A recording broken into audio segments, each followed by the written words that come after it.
Hello, everyone. Welcome to the Crimham Podcast, episode 5. Welcome. Welcome. We've just come back from seeing James Bond, No Time to Die at the cinema. Fresh out of it, really. Yep. Just quickly, I really liked it. Yeah, I really liked it. I think it's probably the second best Craig one, or I would say second or third best. Okay, yeah, definitely. I'll probably do a film order later on of what we think is best to worst. I think we know what the worst is, so that's fine. Yeah. Anyway, we have a special guest on this week's show. We have Sam Smith. He's actually here with us. It's good to have you here, Sam. Thank you for having me. Yeah, no problem at all. Yeah, it's good to have you here. Our pleasure, really. Yeah, he came cinema with us. He watched the film with us. If you don't believe me, I actually have a photo. Mm-hmm. Yeah, bit of a chatbox, so I agree. He wouldn't stop singing Spectre, and we're like, oh. We had to stop the film at the song because he was trying to out-sing Billie Eilish's song, I believe it is. Yes. And it was just like, listen. Like, will you pack it in? And they had to pause the film, wait for him to finish the whole song. Yeah. Or Spectre, that is. Yep. But Sam Smith, you apologised, of course. Staff are grateful. Yeah, it's fine. We understood. It was good that you brought all your Emmys and awards and whatnot with you as well. A bit weird, but fine. I didn't mind. Yeah, honestly. I mean, I brought the weight of the shoulders to the cinema. You brought your awards, but we all have our thing. What's your favourite food, Sam Smith? Ketchup. Ketchup is my guilty pleasure. Out of my whole diet of trying to change what I eat, I can't let that one go. Ketchup? Okay. I mean, I can't judge, but that's fine. Understandable. You like ketchup. I like... I like pizza. Pizza. I like pizza too. Sam Smith likes ketchup. Anyway, this is sort of going to be a review of the film, I guess. Not like a proper professional review. It's just we're fresh out of the film. First impressions. First impressions. This obviously there's going to be spoilers for the film. We're going to be talking spoilers. So if you haven't watched it, or maybe you just don't care, that's fine. We're going to be talking about major spoilers about the film. Some highlights that I liked from it. I liked the it's sort of something I liked from Skyfall, and it's like out in the countryside and using him trying to survive, like in that bit when he's in the woods or the forest with all the fog.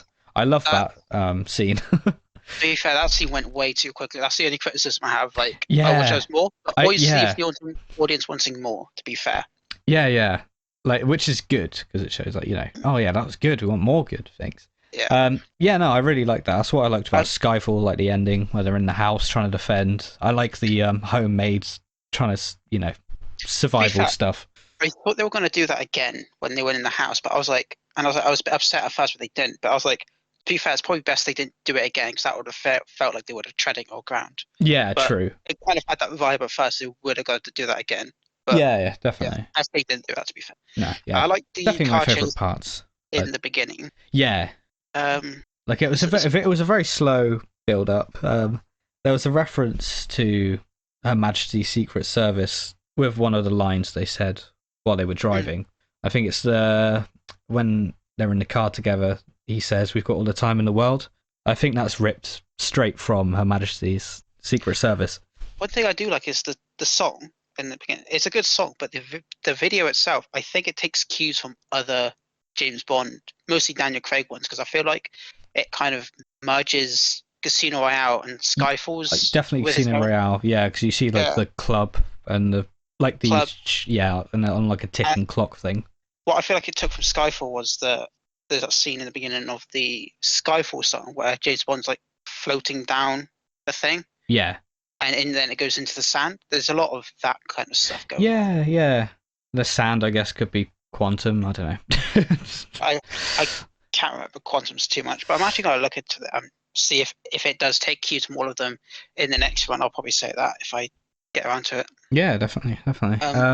There was in the start. I mean, I don't know if you've seen the opening to Doctor No, like that title sequence where it's got all like the weird shapes and coloured squares in it. It sort of reminded me of that with this because they did it in the start of this one, but with like circles. Yeah. and they were different colours, and it sort of reminded me of Doctor No a bit. I think as this is obviously this is not really a spoiler, but this is announced ahead of time. Daniel Craig, the last James Bond. Yeah. I think they're trying to finish as they started, type of thing. Yeah. Put in as many although elements, I guess. I think it's the best looking music video of all of them, in my opinion. Yeah, it looked good. Skyfall, obviously, is really good. Skyfall. I mean, Good imagery in it. Yeah. Imagery. The song, pretty good, I will say. What? Yeah, the Billie Eilish. Yeah, the song itself. It's good. I first heard it before I saw the film, and I thought, yeah, same. It's slow, bit slow.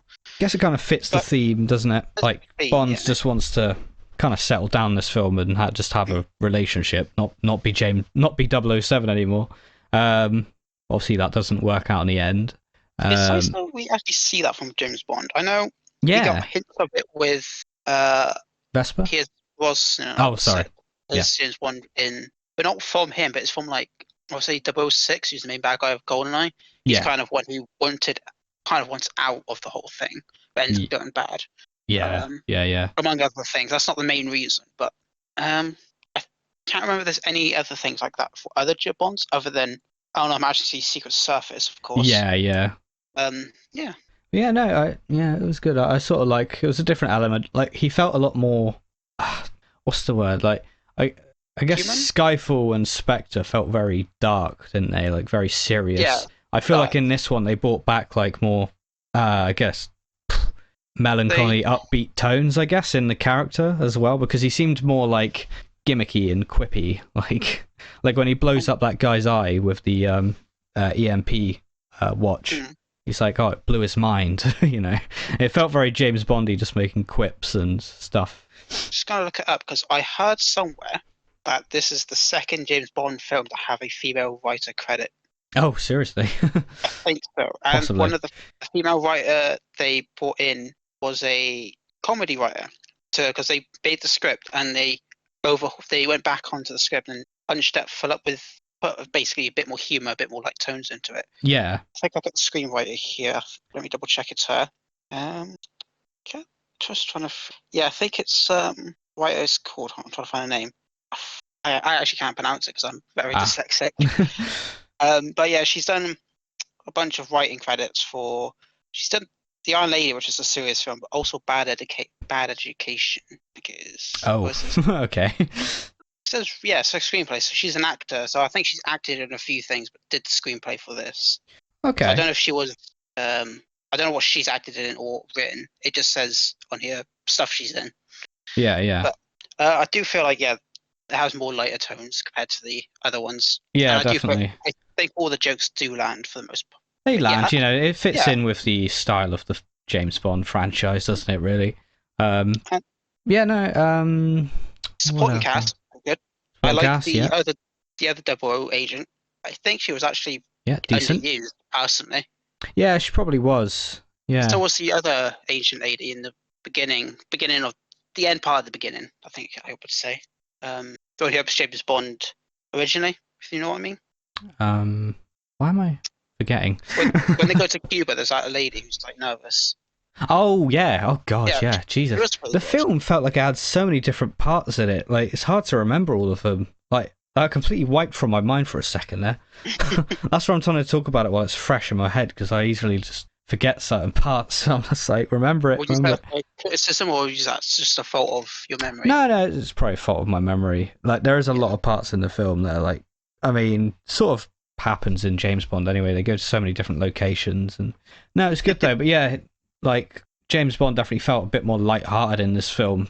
After the first obviously bit where he obviously has to leave. Marion, what's she called? Let me look it up. I've forgotten her name. Starts with an M. Yeah, something like that. We'll just call her Marion. His basically future wife, girlfriend, person. Yeah. So, and obviously you've got a lot of Spectre stuff in this as well. I haven't seen Spectre personally. I know all about it. I know the plot and the story. I've seen lots of videos, but I haven't actually seen the film. But with Spectre, it has its good parts, and the bits that are good are actually really, really good. Yeah, it's just I think Mr. Sunny Movies puts it best. Everything in this film is good. It just doesn't come together, and it's possible to have that. Yeah. You can make everything could be good on its own, but all in one package Doesn't work. It doesn't work. Yeah, it just and that's clashes. What it just. Well, yeah, they try and link everything together, which what I sort of said. I can't remember if I said it on the podcast or just in a party chat, but I said like, yeah, where it feels like it makes the universe feel a bit smaller, knowing that everything's just connected to one thing. I will say this film kind of has the connected themes of all the other films, but time. not in like. I mean, the theme of this film was time, definitely. Yeah, definitely time. So obviously we've got the plot. Obviously we start off with Marion as a kid, and her mum's like, I don't know, a heavy drinker, but her dad's Mr. White, obviously from the previous films. Mm-hmm. What was it? So Mr. White had, I'm going to call him Rami Malek, had his family killed. Mm-hmm. He was ordered to kill that guy's family, so obviously he wanted revenge. I really love that opening scene where he's just walking slowly through the snow to the house. I love that. Like, the bit I'm confused about with that scene is, so I'm guessing Marion, she kind of has to be around James Bond's age, kind of. She looks a lot younger, but she kind of has to be. Suppose so, yeah. So how old was Rami Malek's character? I know. I don't. Yeah.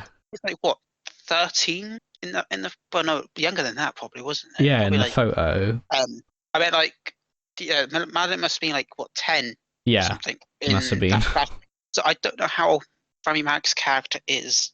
Because it's just like. Yeah, because you don't see him without the mask, but he looks still kind of the same height. Yeah, same voice tone and everything. He looks old 20s, like late 20s, maybe early 30s in most of the film. Yeah. I don't know how old he was in the flashback scene. Yeah, I was thinking that too. I was like, I try not to question it too much because I think it just takes me out of the film else, but it happens a lot in films, where they have a flash forward. You can question it, right? Yeah. But you also can easily just display your moment. Yeah, just dismay it, just like, miniguns in a vehicle. We've had that since the 60s in James Bond. Yeah. And it makes sense because it's James Bond. Like EMP watches. Yeah, I mean, in the last film we had an explosive watch, so I guess Q just likes watches, I suppose.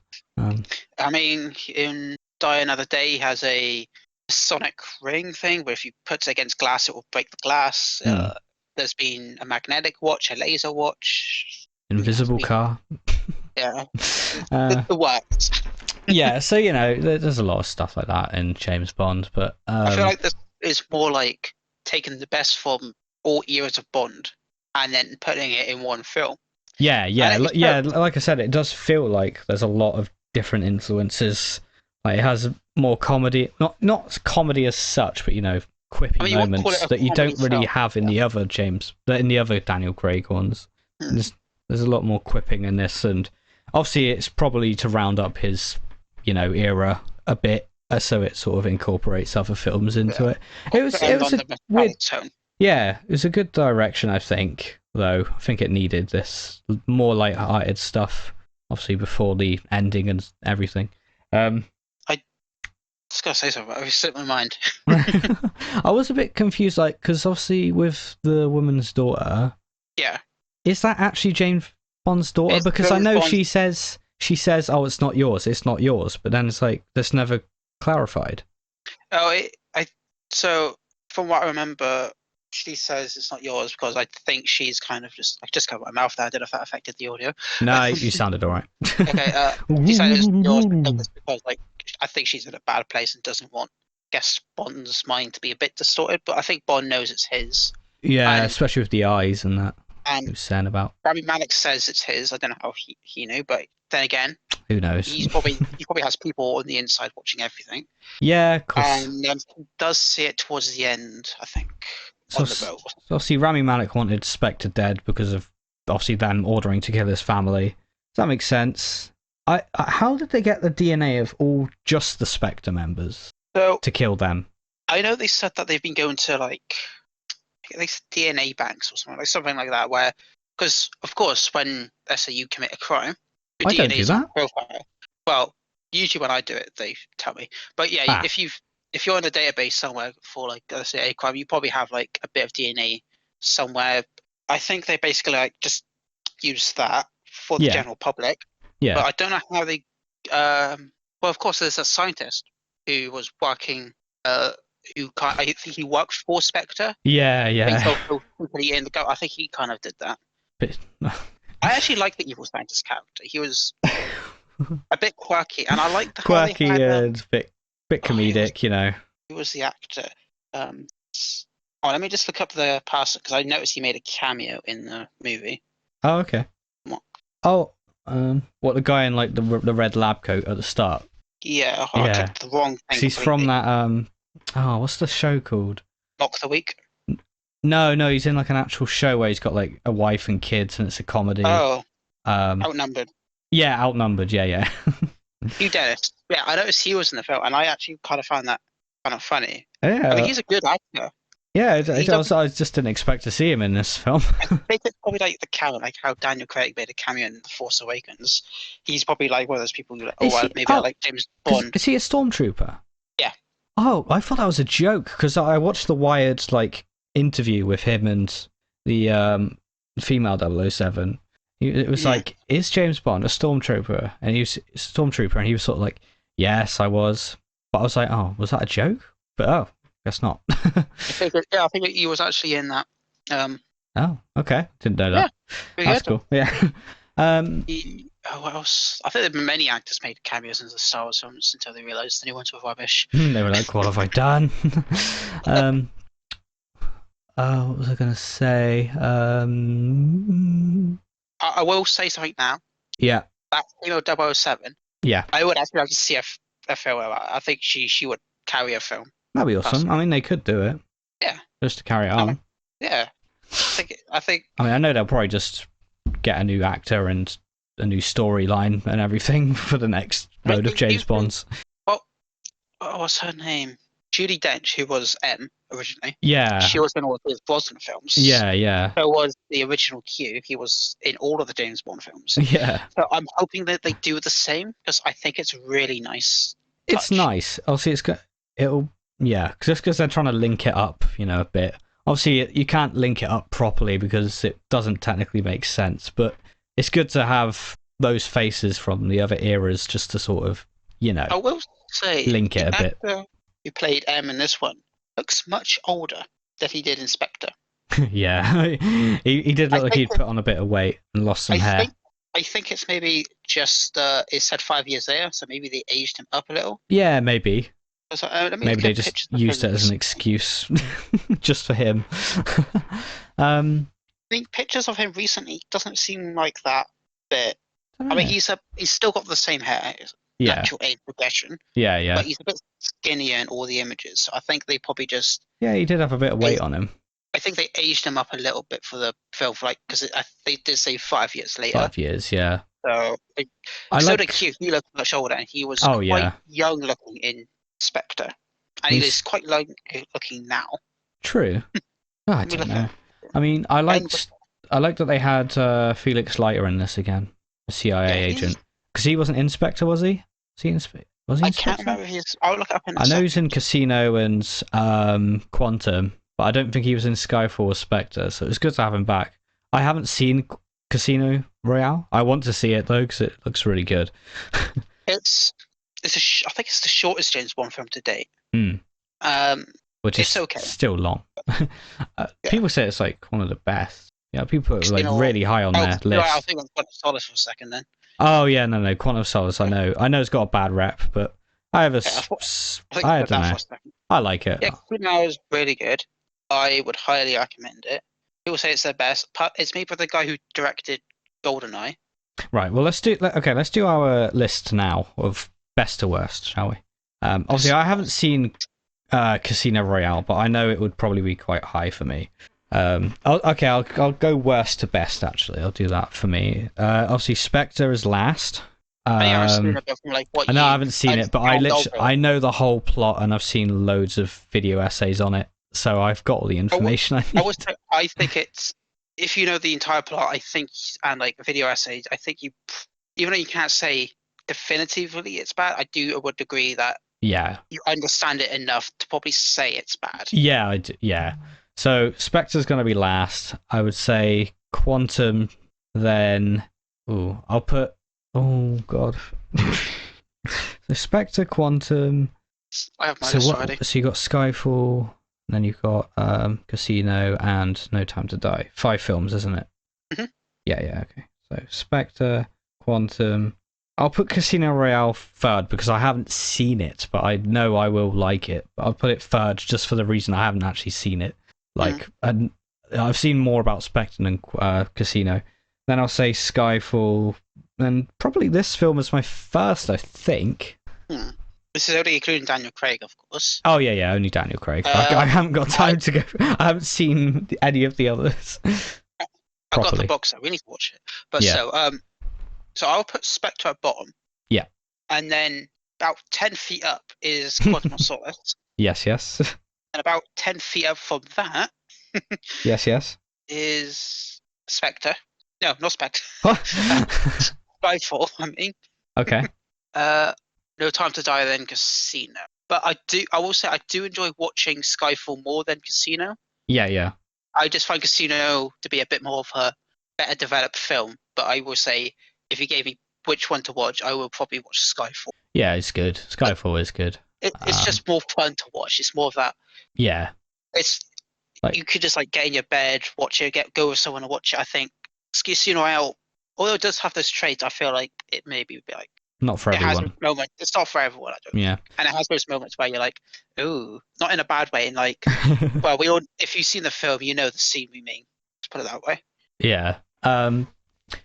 Do you know the scene we mean? Well, I don't know. I know there's a few scenes. Oh, right. I know what you're talking about, the torture thing. Yeah. Yeah. I feel like that may, if you watch it, I don't know, let's say, you're just like, oh. Yeah, remember that, it was a good film until that happened. I don't know how some people can be. Yeah. Still. I like it. I think it's good. I mean, there was a lot of slow sequences in this film, So, yeah. Slow to begin with, then action, then more slow, People may say that's bad pacing. They may be right.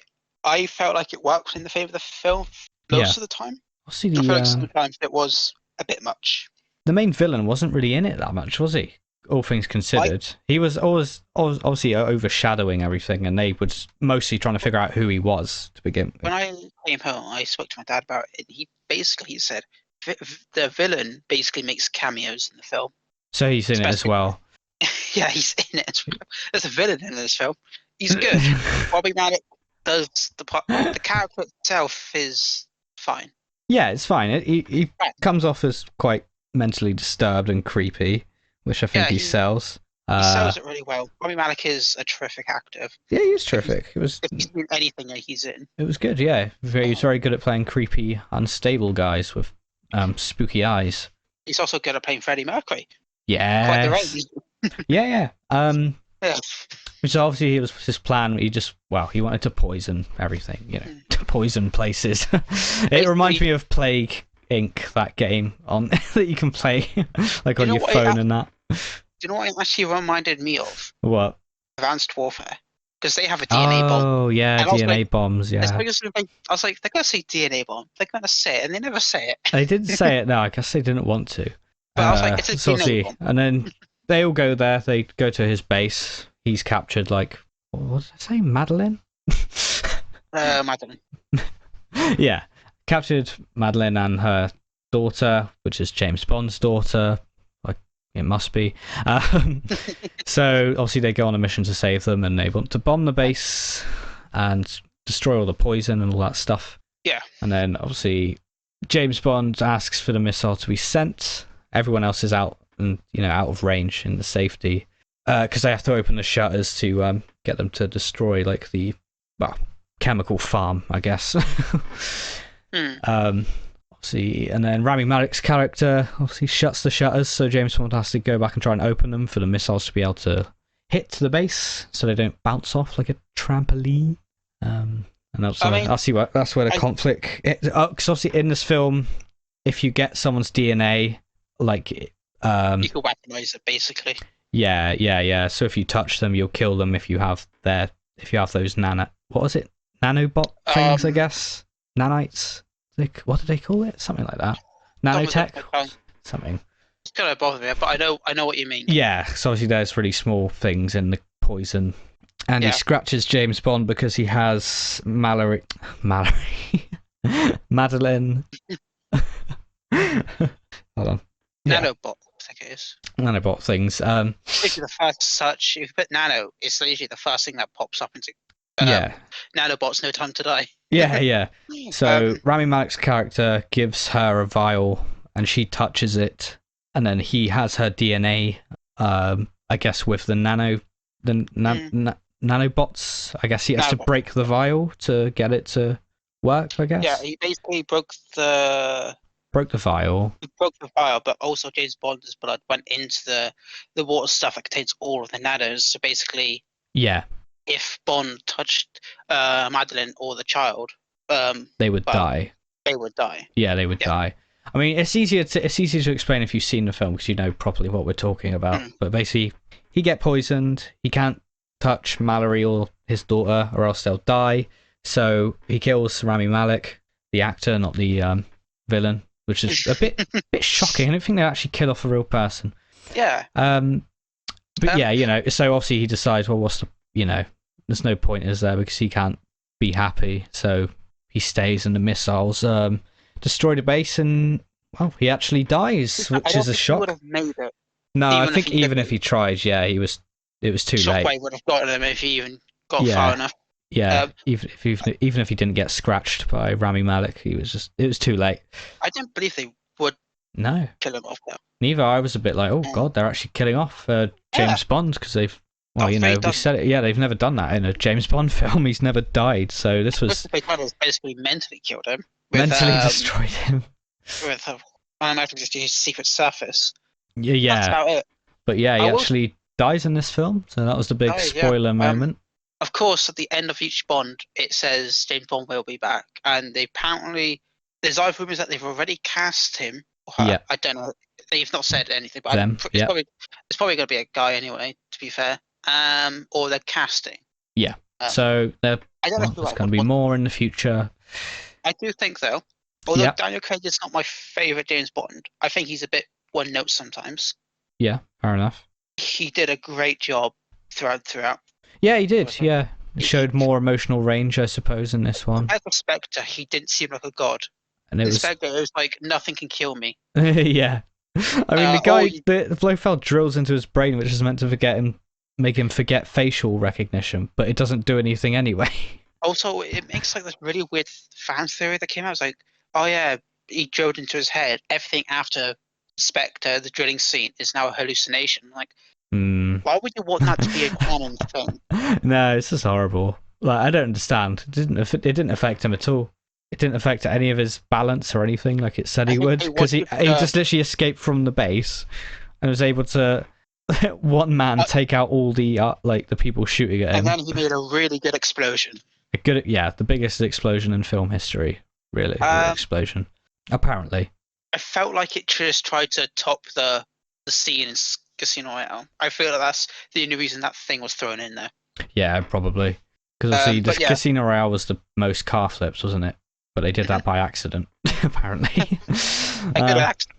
Yeah, good accident. Yeah, Daniel Craig, although at the time of Skyfall or Spectre, if you said, would you miss Daniel Craig's Bond, I would have probably said no. But I think I actually will now, because he shows the most range in this film out of all of the films. Yeah, it was good. I definitely want to see it again at some point, whether it be in the cinema or, when it comes out on DVD or Blu-ray. Yeah. No, good. I did enjoy it. I really did enjoy it. I've been getting myself hyped up with lots of James Bond stuff, so... I mean, I have all the James Bond films on DVD or Blu-ray. I can't remember what it is. It's a giant box set that goes up to Spectre, unfortunately. Sad. That's what I hate about box sets. Is like they release it like before the last film is out, and it's like, oh. I've got the whole box set, and then I have to buy one DVD. My dad got the box set before Spectre came out, but it had like a paper disc saying, you'll get Spectre in the mail if you just give us this, if you just send it off or something like okay. that. So we had a paper disc Spectre. When Spectre came out on disc. They basically were like, here's your disc, you just put it in the case. Sam, you're not been very talkative. Look, I just want to say I'm sorry if I was a bit harsh about your song Spectre last week. I'm sorry about that. I'm not. And I think people can be a bit hard on me sometimes, but that's okay. It's fine. Well, okay, there's no need to get emotional about it, Sam. It's. I'm sorry. I'm sorry. I don't like the song. I don't think it suits you. That's all I'm saying. All right, just calm down. Say, good song, just needs a different vocalist. Maybe like how some musicians, they have their voice, but they also have someone with like a lower tone sing the voice with them, and it makes like a nice harmony. Yeah. That's my hat in the ring, if that's the phrase. Your hat on the ring. The foot's on the other hand. All that stuff. But what did you think of the film, Sam Smith? It's an amazing thing, but okay, Sam Smith, great. Anyway, what rating would you give this out of 10, Ham? Solid 8. Yeah, I would say a solid 8 as well. 8.9 at best. Probably, I would say. But like, I think the one criticism I'm probably going to give it, it'll be an 8 overall. Biggest criticism I have is the film just ends. Like, yeah, I guess. Dies, and I was this is an issue with the last episode of season 11 of Doctor Who. It just ends. Like they just go. You don't have a scene where people talk about it. They have like a little scene where they drink a bit of whiskey. Yeah. But I was expecting like a funeral at least, like how in Batman and a BVS you have Superman's funeral. I was expecting something like that. Yeah, I guess. Yeah, maybe they had the issue where it's like, oh, we don't know how to end the film, which I think a lot of people have issues. I know when they were making this film, they had huge money issues. Basically, the James Bond franchise is basically being like, now most films are like, we have this film, and then the company goes, here's your money. With James Bond, it's been like, we have this film, and it's like, we can't do this. We don't want to support him. Basically, since Quantum of Solace, I believe. Yeah. They basically been having huge money issues just funding these films, so they probably didn't have time. Get how? I really don't. They make even the bad ones make a lot of money back. I think, what was it? James Bond's like in the top 5 biggest franchises, wasn't it? Let me see. Must be surely up there with Star Wars and. I will say, Lord of the James Rings. Bond I is guess one of my favorite franchises. I've seen all the films. I've played a few games. I think the only game I played was Quantum of Solace. I played Quantum of Solace. I played a modded version of Doom, which was modded into James Bond.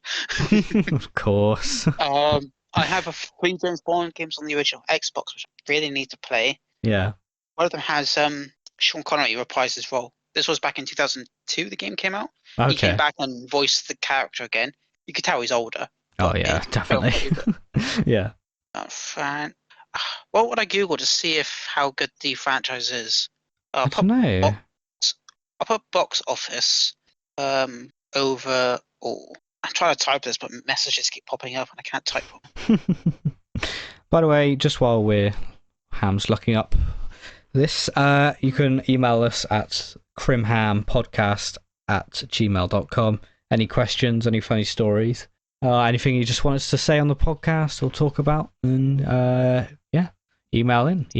Go on. Well, this only gives me the box office for the current films, to be fair, which is annoying. By the looks of it, Spectre is the highest grossing. Oh wow. License to Kill is the lowest, which is a shame because that's like in my top 3. Lowest, wow. License to Kill got 8 million in its opening week, and worldwide it got 156 million. Oh, hold on. I imagine Secret Service got less though. Oh, that's odd. Million. Yeah. But I guess that was like the first time it changed, so it's understandable. Yeah, different actor. And then unofficial Casino Royale film back in 67 got 41 million, but that doesn't really count.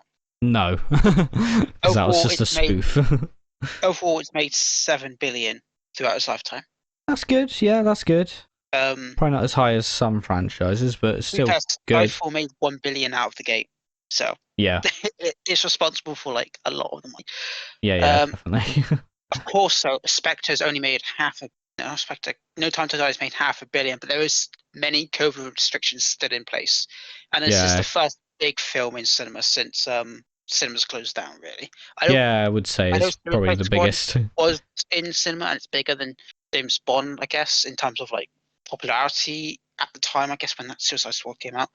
But Yeah, there were true. many Yeah. more COVID restrictions in place for that. So No Time to Die has a bit more of a leeway since many COVID restrictions have left. Well, hopefully it gets a good amount of viewers still. Still time to watch. I actually prefer this than Suicide Squad 2, which is a weird thing to say. I think I kind of prefer. Well, I like them in different ways, you know. Yeah, they entertain me in different ways, yeah. I think it's like a nice, dumb film in a good way. Yeah. Suicide Squad 2 it is. Yeah, it's great, yeah. Yeah, I would recommend Suicide Squad 2. Not 1, but 2. Definitely not 1. I might go rewatch all of the James Bond films now. I just feel I really want to do that. Go ahead. I want to watch Casino Royale. I might watch it on do a movie night or something. Casino Royale. I mean, maybe. I have it on disc. Yeah. I can't do it then on movie night, can I? Because I have to be through the internet. Yeah. Have you seen GoldenEye? No, I think I've seen, parts of it on TV before, but I've never really seen any of the other James Bonds in their entirety. Yeah, I know GoldenEye is great.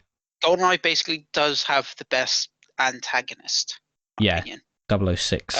006, played by Sean Bean, is literally like the James Bond villain, in my opinion. Yeah.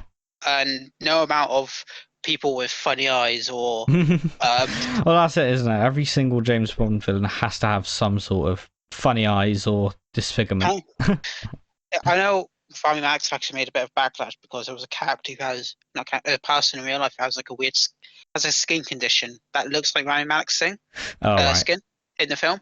Yeah. And he took offense to it. It's like, just because someone has like a deformity or something weird about them doesn't mean that they're initially like a bad person. Yeah. Basically, that's what James Bond has been doing for years. Yeah, it is a trope at this point. It's like they just always have to do it in some way. Apart from Mr. Green in Quantum of Solace, but he's just his I did like him, and I did like his character. Yeah, he's like really stingy and kind of creepy and just a bit chaotic, I guess. Yeah. But yeah, that was all you could really say about him. The main villain in Casino Royale, the good one. Yeah. He's pretty good. Yeah, he's good. Mads. Mad Mikkelsen, I know in France, because I think he's French, isn't he? Yeah, I think he's French, yeah.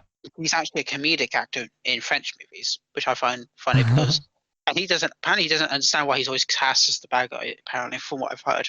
Well, he's sort of always got that thing where if he is a bad guy, he's got something around his eyes, isn't he?